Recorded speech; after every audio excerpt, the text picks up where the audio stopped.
other people didn't hear music in their ears. Right. I thought everybody did. And my sometimes. mother later related stories like she'd be taking me for a walk and I'd suddenly stop and say, aged about 3 or 4, listen to the church bells. And she said not only could nobody else hear a church bell, but there wasn't even an old church that, could have been, that was there that had been knocked down, they could have been hearing. Sure. There was no church or ancient church or anything anywhere near. So I've always been a hearer. It's like with psychics, some people are seers. If you ever find a psychic looking at you as if they're skewy-eyed, it's like they're looking past you rather than at you. Right. It means they're using their outer vision of the outer eye. Yes. To look at your energy field. Okay. All right. So, I mean, obviously, you sort of grew up with this, and obviously, when you sort of matured into an adult, did you start doing it professionally, or was it just a skill you've always had, or you just used, privately? No, I didn't use it. I mean, I was brought up in a strict Catholic family, so I was lucky that I wasn't put down for. Yeah, I was going to say that those two things don't work very well together. But I definitely wasn't encouraged. I used to hear voices all my childhood, but I used to hear things that would say that when you go to the church bazaar on Sunday, you'll win a bottle of champagne. Yeah. I would buy one raffle ticket, because, you only need one raffle ticket to win a bottle of champagne. If it's the right ticket, yeah. And I would go home with a bottle of champagne, and it happened at least twice. So that's brilliant. That sounds really useful. And she knew I heard voices, and I didn't particularly think it was Jesus talking to me. Right. Or I might have done, I can't remember. But it was just normal to hear voices. I mean, do you hear voices in a conversational way, or just you hear voices talking? Well, there are different types of voices. Sometimes it's like when I'm needing to tune in, like I'm doing a healing or something, sometimes I will be told in what I call mind pictures. It's like I will know what to do next. Right. Rather than hearing a voice. But when I actually hear a voice, it's like I could recognize the voice. Yeah. If I knew the person. And it's when you're very tired or early in the morning, it's a time when one can hear. It's like tuning in. You're probably too young, but when I was a child and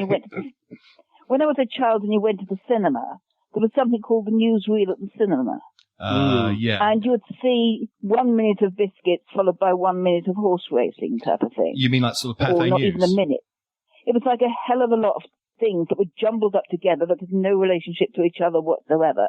Okay. Well, late at night or early in the morning, one can hear the same sort of things. It's like, will you put that over there? Oh, I'm coming with you. Okay, so it's not necessarily a conversation. It's just like you're surrounded by sounds and you can earwig them essentially. Yes, it's like tuning into a different radio station. Okay. It's like jumping between them. How do you know it's not like imagination and it's actually something that's real, an external force, as opposed to just something you're thinking? Well, when you think, you have decided to think that, and you are in control. It's like you are driving the car. Right. When it comes to you, it's like you are the passenger and you're hearing where it's. The idea comes to you out of the blue. There you were, I'm going to say knitting, no one knits at it. There you were, reading a book or doing something, and all of a sudden something enters your head. Okay. And is not related to anything that you're doing that may be the answer to one of your problems. Well, that's coming from the spirit world. Right, okay. It's like it's put in your head rather than you deciding to think it. Okay, so what's the difference between that and just coming up with an idea? Because ideas just pop into your head, don't they? Well, and actually that could be coming from a spirit.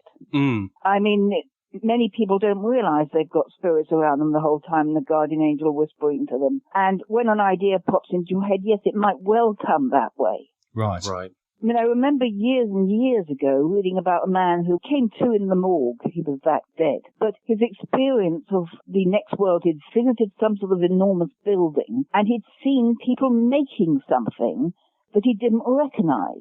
10 years later, he opened some geographical magazine and saw the exact thing he'd seen 10 years ago, which had just been invented, which was a new type of submarine. Oh, wow. So it's often like the spirits invent things and then channel the information through to people. I mean, it started with a light around him, and he heard a voice saying, "What have you done with your life?" And he was 19, and the only thing he could think of saying was, "I was in the Boy Scouts." Which is obviously a prominent part of his character, I'm sure. He's always a Boy Scout, right? What I was going to ask you, though, Mary, is where is the spirit world? Well, the way I understand it is it isn't a place. Right. So it isn't up or down. The understanding is that our world has time and space as an experience because we have chosen that. Okay. But there isn't, it's an illusion. There isn't time and space. There's only now and here. But what it is, it's like a different vibration level. Right. So you're on the higher vibrations is to do with the more heavenly fields, and the lower vibrations do with more hellish ones. So it's like a whole new world, but you're on a new vibration level rather than in a different place. Yeah, are essentially, I guess, ghosts or dead people who can talk, are they actually in a sort of an afterlife, or are they in a staging area before the afterlife? So are these people contacting you from heaven, or are they somewhere else that's not there?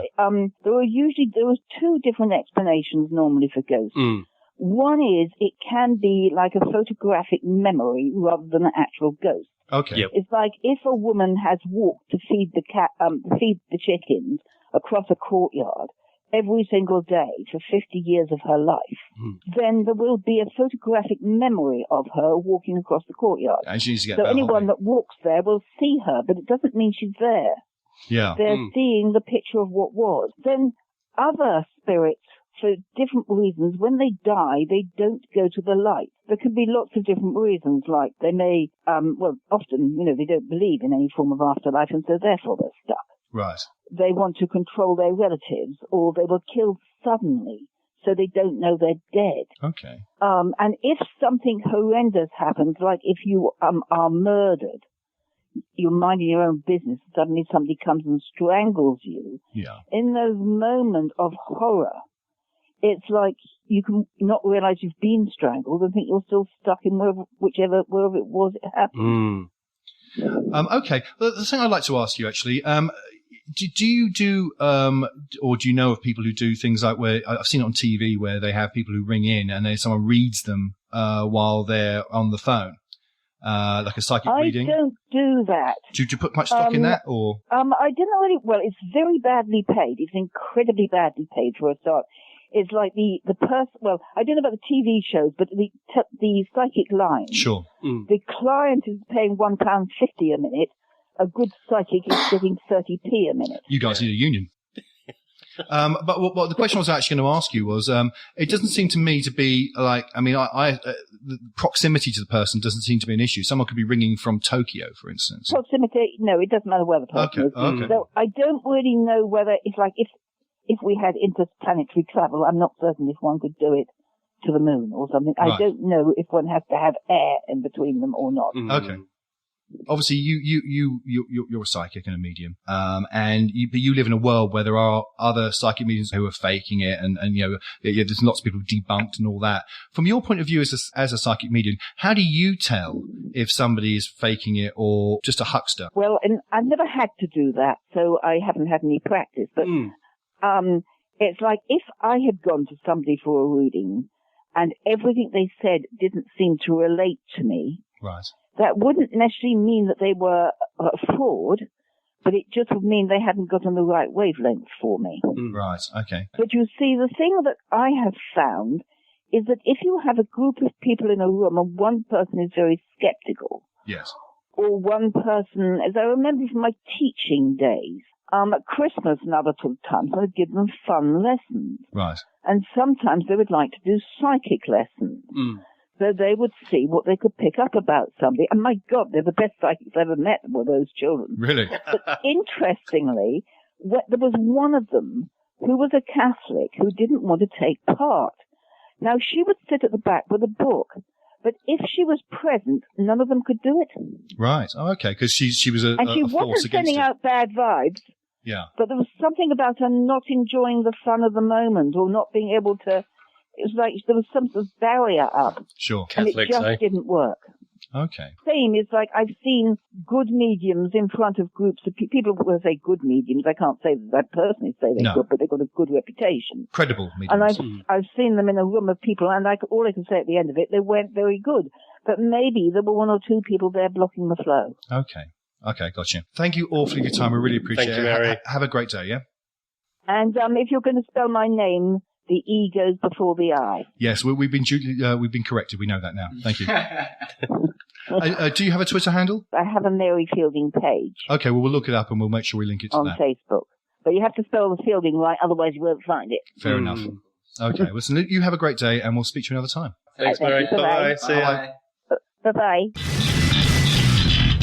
So, guys, that was Mary on the phone. I've got to say, it's very nice of her to call in, considering the fact that, obviously, A, number one, none of us actually really believe in this stuff, and B, she had no idea what we were going to say. It was great. I mean, it's great to have an insight into how someone perceives the spirit world and the idea that there are guardian angels. And there was spirit world, guardian angel, wavelengths, frequencies, air, engineering spirits, and submarines. And kind of cynical Catholic messing with that wavelength as well. I really want to know how a psychic would tell another psychic was not on message. I suppose I was slightly disappointed to find out there's no real way of doing it. If something is bad, it's just because negative-minded people in the audience who are like kind of giving it a weird wavelength or something. No, I kind of agree with that because, as stand-ups, we all kind of do comedy, and you always look at the one person who thinks you're an unfunny prick with their arms crossed. And it's the same thing. You're just like, can you just get out? Or... It wasn't my shit, awful set. It was you. Yeah. So, I mean, Charlie, how do you feel after that? Are you holding back? I mean, what did you enjoy what Mary had to say? Enjoy.